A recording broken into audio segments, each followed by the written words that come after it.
Hello and welcome दोस्तों, स्वागत है आपका मेरे चैनल टुवर्ड अवेयरनेस में।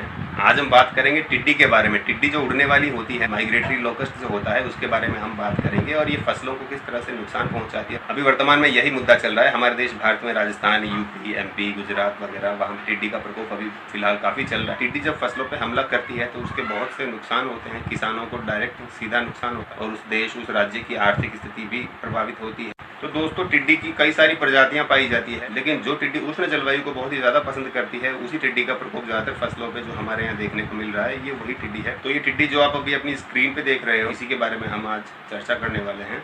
तो सबसे पहले सवाल आता है कि ये जो टिड्डी है, ये प्रवासी टिड्डी दल, ये कहाँ से आते हैं, इनका मूल स्थान क्या है। ये विश्व में सबसे ज्यादा पाई जाने वाली टिड्डी की प्रजाति है, जिसको हम प्रवासी टिड्डी या माइग्रेटरी लोकस्ट भी कहते हैं। यह टिड्डी मूल रूप से अफ्रीका, एशिया, ऑस्ट्रेलिया और न्यूजीलैंड में पाई जाती है और इन महाद्वीपों और इन देशों से होते हुए यह आगे से आगे भोजन की तलाश में अन्य देशों में, अन्य राज्यों में और अन्य सीमाओं में प्रवेश करके आगे से आगे बढ़ती है और खाद्यान्न और फसलों को नुकसान करते हुए आगे तबाही मचाती है और किसानों के लिए नुकसान करती है। भूखमरी जैसी हालत भी हो सकती है अगर सारे के सारे खाद्यान्न, जो अनाज और फसलें जो होती है, अगर टिड्डी चट कर जाए तो।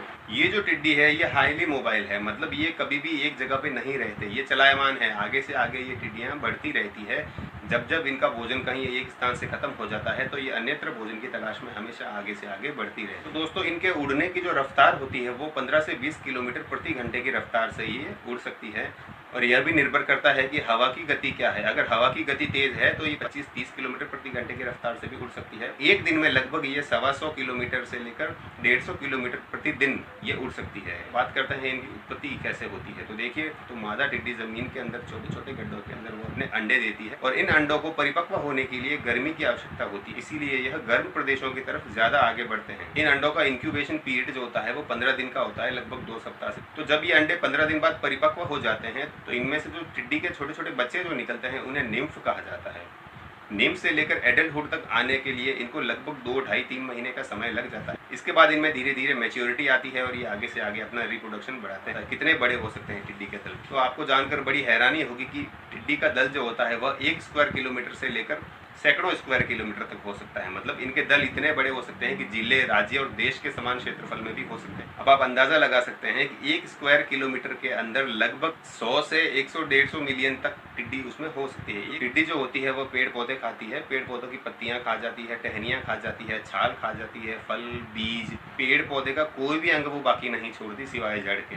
और टिड्डियां जब भी किसी फसल पे हमला करती है तो लाखों, हजारों, करोड़ों की तादाद में जब वो टिड्डियां उड़ते हुए उस फसल के ऊपर, उन पेड़ पौधों के ऊपर, छोटे छोटे पौधों के ऊपर जब वो लैंड करती है, उन पे बैठती है, तो एक साथ उन पे बहुत सारा वेट, वजन पड़ता है।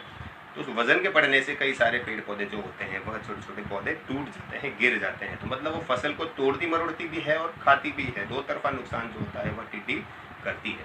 कई देशों में, कई इलाकों में टिड्डी को भी खाया जाता है, लोग इसको खाते हैं। इसमें प्रोटीन और अमाइनो एसिड्स की मात्रा बहुत ही भरपूर होती है, इसलिए टिड्डियों को भी खाया जाता है। पर एक छोटा सा टिड्डी दल जो होता है वह 10 हाथियों के बराबर अनाज खा सकता है। 10 हाथी या फिर 25 ऊँट के बराबर या फिर 2500 मनुष्यों का खाना एक छोटा सा टिड्डी का दल एक दिन में खा सकता है। इतनी उसकी खाने की स्पीड और गति होती है, इतनी तादाद होती है। और वह खाता रहता है, उड़ता रहता है, खाता, क्योंकि इतने लंबे सफर तय करने के लिए टिड्डियों को अपने शरीर में एनर्जी, ऊर्जा की बहुत आवश्यकता होती है।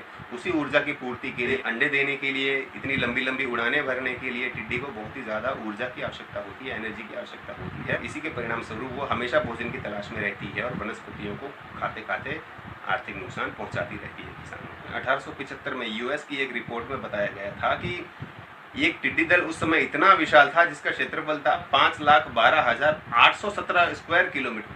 तो अब आप सोचिए उसके अंदर कितने मिलियन, बिलियंस टिड्डे रहे होंगे और कितनी भारी तबाही मचाई होगी उसने। मतलब वैश्विक अर्थव्यवस्था को बिगाड़ने की ताकत रखता है इतना बड़ा दल। हमारे दिल्ली राजधानी जो हमारी है, दिल्ली का क्षेत्रफल है 1500 स्क्वायर किलोमीटर से। ऐसे हजारों दिल्ली उस दल के अंदर, उस दल के नीचे आ सकते हैं। तो मान लीजिए कि एक टिड्डी दल जो दिल्ली के क्षेत्रफल के बराबर है, वो अगर हमारे यहाँ पे फसलों पे आक्रमण कर दे, वो इतना अनाज खा सकता है कि पूरे राजस्थान में एक दिन के अंदर पूरे राजस्थान की जनसंख्या जितना अनाज खाएगी ना। टिड्डी दल जब भारत में आता है तो मुख्यतः ये राजस्थान में ही हमला करता है, क्योंकि एक तो राजस्थान की जलवायु गर्म है और जलवायु गर्म होने के कारण इनको अपने अंडे देने के लिए, उनको सेने के लिए और अपनी जनसंख्या वृद्धि करने के लिए उन्हें ये यहाँ पे उपयुक्त वातावरण मिल जाता है, उपयुक्त जलवायु मिल जाती है। इसलिए टिड्डी दल ज़्यादातर हमेशा राजस्थान में हमला करते हैं। और 1993 में जब टिड्डी यहाँ पे आई थी तो उस समय बाड़मेर, जैसलमेर, जालोर, वहाँ पे काफ़ी तबाही मचाई थी टिड्डी ने। और अभी प्रेजेंट टाइम में जो टिड्डी आई है ये पाकिस्तान से होते हुए राजस्थान में आई और राजस्थान से होते हुए इस बार ये जो टिड्डी है ये सिर्फ राजस्थान में ही नहीं रुक रही है, राजस्थान से आगे गुजरात में चली गई, मध्य प्रदेश चली गई, उत्तर प्रदेश चली गई। चूंकि अभी आपको पता है कि गर्मी बहुत ज़्यादा पड़ रही है इस बार, तो टिड्डी को यहाँ रहने के लिए उपयुक्त वातावरण मिल रहा है। एक फैक्ट मैं आपको बता देता हूँ कि ये जो भारत में जो टिड्डी आती है ना, हमेशा ये